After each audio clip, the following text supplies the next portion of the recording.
এটা যদি শরীরে বেশি হয়, অতিরিক্ত পরিমাণে থাকে, সাধারণত মাত্রা থেকে 160 থেকে 200 মিলিগ্রাম পার ডেসিলিটার পর্যন্ত।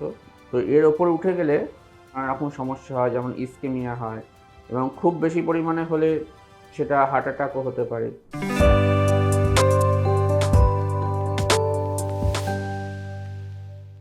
নমস্কার, ওয়েলকাম টু ডাক্তারবাবু ইউটিউব চ্যানেল। আমি ডক্টর প্রভাত ভট্টাচার্য বলছি, মেডিসিন এবং কার্ডিওলজি স্পেশালিস্ট। আজকে আমি আলোচনা করব একটি বিশেষ বিষয়ে। আজকের আলোচনার বিষয় হলো ট্রাইগ্লিসারাইড বাড়লে কি হার্ট অ্যাটাক হতে পারে।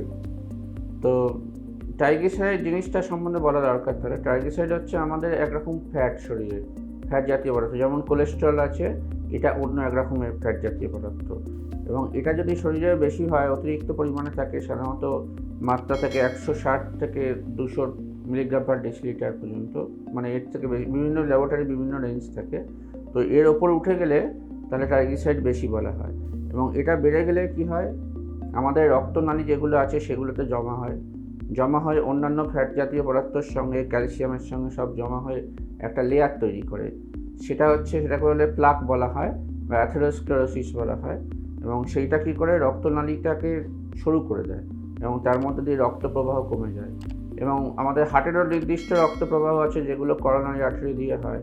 এবং সেখানে রক্ত প্রবাহ যদি কমে যায় এই ট্রাইগ্লিসারাইড বা অন্যান্য পদার্থ ডিপোজিটের ফলে, তাহলে তো নানা রকম সমস্যা হয়, যেমন ইসকেমিয়া হয়, এবং খুব বেশি পরিমাণে হলে সেটা হার্ট অ্যাটাকও হতে পারে।